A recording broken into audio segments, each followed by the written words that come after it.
दोस्तों, एक स्टूडेंट्स का अभी अभी एक मैसेज आया। उसमें लिखा हुआ है कि सर सच बताइएगा, ठीक है, नेट का वैल्यू आज भी है या नहीं। नेट के बदले यदि पीएचडी करेंगे तो क्या होगा। है वो स्टूडेंट का जो क्वेश्चन है, वो सबके मन में एक प्रश्न जरूर उठता है कि नेट करना चाहिए या नेट नहीं करना चाहिए। हकीकत में नेट का वैल्यू है या नहीं, या पीएचडी का ज़्यादा वैल्यू है। तो दोस्तों, एक बात स्पष्ट रूप से समझ जाइएगा, नेट का वैल्यू कल भी था, आज भी है, भविष्य में भी रहेगा। ठीक है, नेट का वैल्यू कभी भी कम नहीं होगा। दूसरा, पीएचडी, अरे भाई पीएचडी का वैल्यू तो है लेकिन नेट से कम है।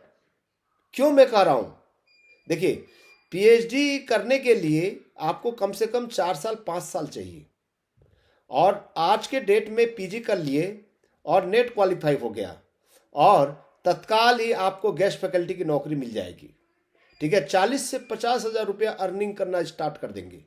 और भारत में चाहे सेंट्रल यूनिवर्सिटी हो, स्टेट यूनिवर्सिटी हो, चाहे पब्लिक सर्विस कमीशन हो या प्राइवेट यूनिवर्सिटी हो, जहां पर भी असिस्टेंट प्रोफेसर की वैकेंसी निकलेगा वहां पर आप अप्लाई करके रेगुलर असिस्टेंट प्रोफेसर बन सकते हो। उसके बाद में पीएचडी कर लीजिए।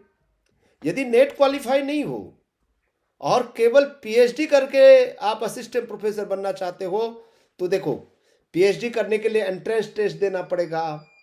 ठीक है, एंट्रेंस टेस्ट के पास हो गए, फिर उसका आपका जो है इंटरव्यू होगा, इंटरव्यू में सिलेक्शन होना पड़ेगा, फिर उसके बाद में कोर्स वर्क चलेगा, फिर आपको रिसर्च करना है। कम से कम 5 साल लग जाएगा, 5 साल का समय। ठीक है, ये बहुत बड़ा चीज होता है। लेकिन सर नेट तो नहीं निकल रहा है, जब नेट ही नहीं निकल रहा है तो पीएचडी करना चाहिए। हाँ जी, पीएचडी कर सकते हैं भाई, लेकिन नेट की मेहनत कीजिए। नेट, यदि नेट नहीं कर पा रहे हैं तो सेट क्लियर करिए।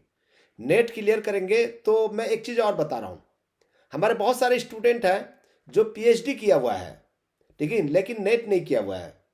पीएचडी करके कॉलेज में और यूनिवर्सिटी में वो गेस्ट फैकल्टी के रूप में वो अपना जॉब कर रहा है। लेकिन वो कहते हैं कि सर जो नेट क्वालिफाई स्टूडेंट हैं और जो मैं पीएचडी हूँ विदाउट नेट हूँ, वो लोग मुझे देखकर जो है हंसते हैं। बोले क्यों हंसते हैं? तो उनका कहना था कि बोले पीएचडी तो कोई भी कर सकता है, पीएचडी थीसिस तो कोई भी लिखवा सकता है, लेकिन नेट क्वालिफाई करके देखिए। नेट का वैल्यू आज भी है दोस्तों। भेदभाव होता है, केवल आप पीएचडी हैं और कोई नेट है तो आपके साथ में भेदभाव करेगा कि विदाउट नेट क्वालिफाइड टीचर है। ठीक है, तो इसीलिए भी आपको सुनना पड़ेगा।